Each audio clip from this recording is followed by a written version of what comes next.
guys, it's me Tasha, long time no see. This is my first Saturday morning DIY in what seems like forever, and today I'm going to show you guys how to make DIY X-ray jeans, which is basically just a skeleton print jean.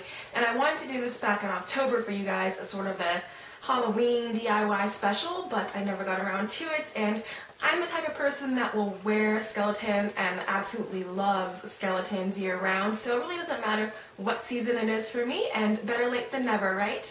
So you're going to need a black pair of jeans. I personally think that this works best on skinny jeans, but hey, you know, if you are so inclined, go ahead and use whatever style of jean that you would like to. You also need fabric paint, of course. And you're going to need something to draw it with, or a stencil. Now, don't be afraid if you can't draw. I certainly cannot draw. I am no artist. So what I did was I made my own stencils. I will have the link below to where I printed them out from, but basically it was an educational website that had life-size skeleton printouts. They have two.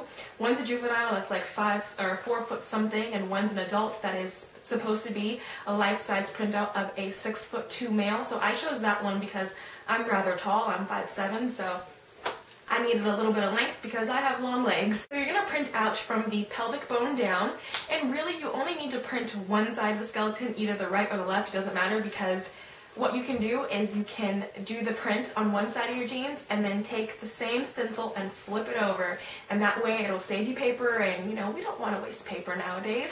But the only thing about that is make sure you let your stencil dry before you flip it over, because any excess paint on the stencil is going to transfer to the other side if it's still wet, so keep that in mind.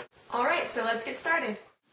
I'm using a sponge to apply the paint because I love the way that stippling gives it different levels of opacity throughout the print.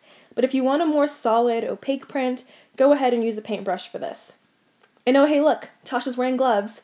I know I'm pretty notorious for not wearing gloves during some of my DIYs, and you guys get on me for that, so I decided to wear gloves during this, but for this it really doesn't matter because if you get paint on your hands, you can just wash it off with soap and water. So what I'm doing here is doing an initial layer of just plain white paint, just to give it a nice base. And then I'm going over it with pearlescent white paint, just so that I have areas that are more shimmery and metallic than others. And if you're curious as to what paint I'm using Neopaque and Lumiere. They're both by the same company, it's just that Neopaque is the more solid, creamier plain colors, and Lumiere is the metallic shimmery colors. And I'll have a link down below just in case you guys are interested in using the same paint that I used in this tutorial. So you want to let each section dry for like a minute or so before you move on to the next section, because you have to overlap the stencils and you really don't want to smear anything, because that would not be good and you'd be highly upset if you smeared your print. So here you can see it's coming together quite nicely, and I'm just trucking along here on my print. You're going to continue this until both sides of your skeleton are done, and then we can move on to the next step.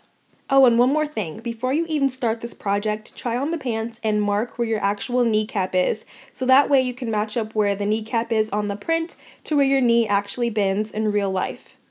The next thing you're going to do is let your pants dry for a whole 24 hours, and after 24 hours is up, you're going to iron it.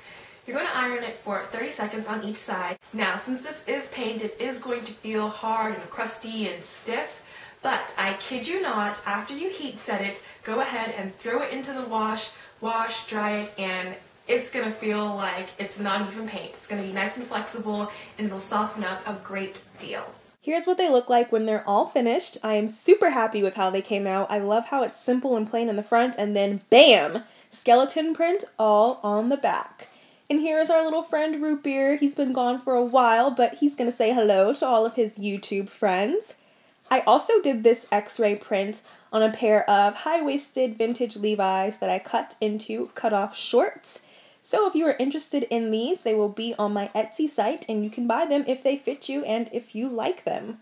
I will have my Etsy link down below, and you can check it out if you would like to.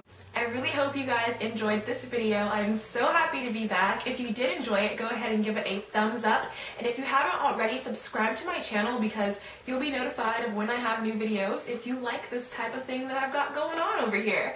So I hope you guys are having a great weekend. I love you guys so much. You are the best. Just remember, Tasha loves you if nobody else does.